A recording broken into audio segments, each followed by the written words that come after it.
Hi guys, it's Mary, and today's video is what I eat. I wanted to share what I eat because I post a lot on Instagram and Facebook about what I'm eating from time to time, but I know because of the images that I choose, which are often green smoothies or really lovely kale salads, some people think that's what I eat all the time. And I want to be totally frank about how I eat because it is a part of my healing for MS. As you guys probably know, I was diagnosed with MS now 2 years ago, and I've been doing really well and haven't had a flare up since. And really, at this point, don't have symptoms, though I have noticed them come and go here and there. And often, when they do pop up or something weird is happening, it is in relation to a food. So I wanted to share with you how I approach bringing food into the healing process and as a part of like my healing regimen. So when I was first diagnosed, it was right when Terry Wahls came out with her book, The Wahls Protocol, and she had reversed her progressive MS. She was in a wheelchair and was now riding bikes and walking and being healthy. And a lot of what she did centered on her diet. And so I thought, well, that's pretty amazing. Let me look at what she's done. So between the Wahls Protocol and what they call the Whole 30, which was developed by two, I think, registered dietitians, the Hartwigs, those two books were so helpful, and so I read them when I was just out of the hospital and trying to figure things out. And this is not to say that that was like immediately easy. I had been a vegetarian and a vegan up until my diagnosis, and but I mean, not for like years and years and years, but had become very seriously vegan very quickly. So the idea of eating meat, which Paleo and the Whole30 and Terry Wahls, there's a lot of meat in there, and that is not what I wanted to do. And for one reason, I still felt very spiritually tied to the food that I ate. And that's, we're putting this in our body, so it's something definitely to consider. So it wasn't something that like just lightly, I was like, oh great, I can eat barbecue again. But I live with my parents since my diagnosis in Texas. Barbecue definitely features in that somewhere. But it was something I had to really internalize, and it took a little bit, but it was also like, well, if this helps my body heal, then I need to figure out what that is. And so I was very concerted in my effort to figure out how food would work in my body and what would be good for it. And the Whole30, this program, this 30-day program that is essentially going paleo, which means I just call it meat and vegetables because that's what you're eating. You're eating a lot of meat and a lot of vegetables, and a lot of people in the paleo community, I think, are like really heavy on the meat part or the bacon part, like just absurdly so.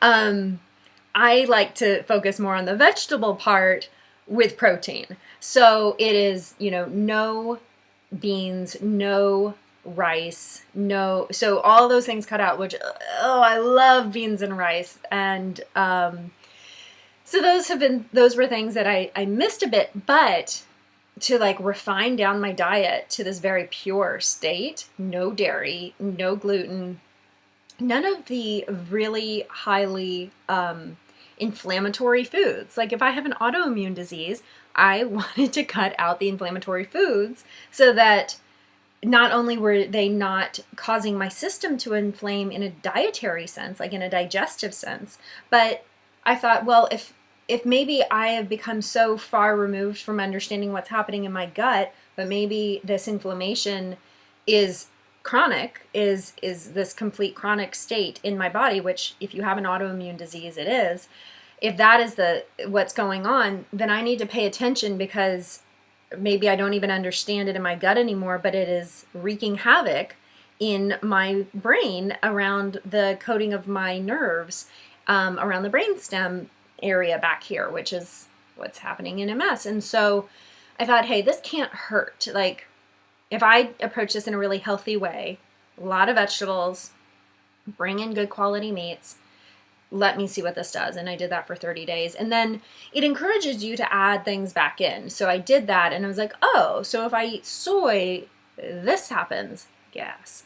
Beans. Yes. I mean, those things that you can start to see, or like I got so full on rice, which it had never really, I'd never noticed that much before, but like those meat and vegetables, like bringing that diet down to like that purest state, it actually felt really great. Now since then, I have sort of widened a bit, and I do eat beans from time to time or rice from time to time. I just for sure don't eat gluten, like that, no. And then usually don't eat dairy because it's just not good. It's just like every once in a while, like very, very rarely do I sort of like give it a try. And so here's this, the thing that I think is super important if anyone wants to experiment with seeing what food does in their body. I would say don't look at it as like, I'm cutting this out and now I can have it again, like full off, full on. There's this middle ground of experimenting, and we all have that power to experiment with ourselves and see what's happening.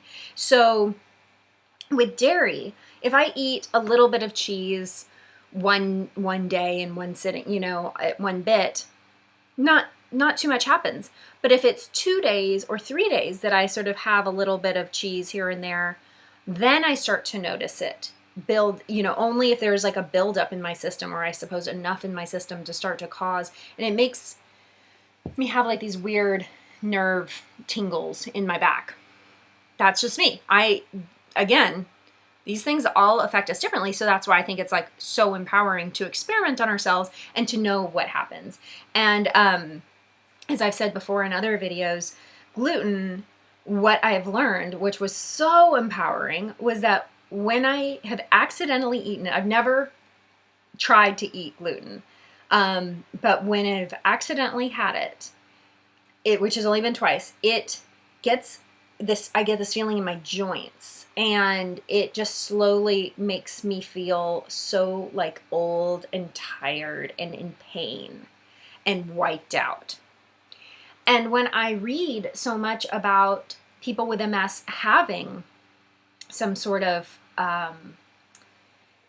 extreme exhaustion, which I do, you know, those things happen to me as well. But when I've introduced gluten into my body and the extreme reaction of exhaustion and pain, and then I hear people talk about the pain and exhaustion of MS, I wonder if they have tried going without gluten. It is such a powerful shift for me that it is definitely a choice I make every day to not, I don't even entertain it in my mind. And it's not because it upsets my stomach. Not at all. It is just a full-on body reaction, and it is one that I don't want to live like that. I really want to thrive through this. And for me, that is how it works. Again, and I have a great discussion back and forth with my doctor, because you know, at times they've told me, well, food doesn't affect anything. And then now they're starting to say like, well, clearly it plays a role somehow. We don't know how. And at least we're at sort of an agreement of it is certainly a role somehow. And how could it not affect us? It's what fuels our bodies. And so we are going to ingest and digest things differently. So I just think it is the most empowering thing that anyone could do, regardless of the diagnosis. Diabetes, cancer, MS, other autoimmune diseases. These are things that are within our control. The diagnosis might not have been, but what we put in our body and how we get to adjust it, that we get to figure out all on our own. And I know it is so daunting, especially at first, but I encourage anyone to play with their diet a little bit. Because I don't feel restricted. I just feel like I make certain choices, and the times that I decide to make not super healthy choices, well, I feel it, and it's good to feel it and to know it, because once we've gotten to a point where we're not connected to our body and we don't feel the reaction of different things, then we can't really learn how to better help our bodies if we're that removed from it. So that is my soapbox about eating and eating trials. And again, I will put this information in the video description with links to the Walls protocol and to the Whole30, because I just think they're phenomenal. And I loved the book. It Starts with Food, which is about the Whole30, but now they have a new one out called Just the Whole30 that's even more simple, and it's got all these beautiful recipes. So, you know, it's like, let's be empowered around what we put in our body and what we get to experiment with, because I think it's great. I want to hear what other people are doing, because I know people who are straight up vegetarian for MS, and they are doing well.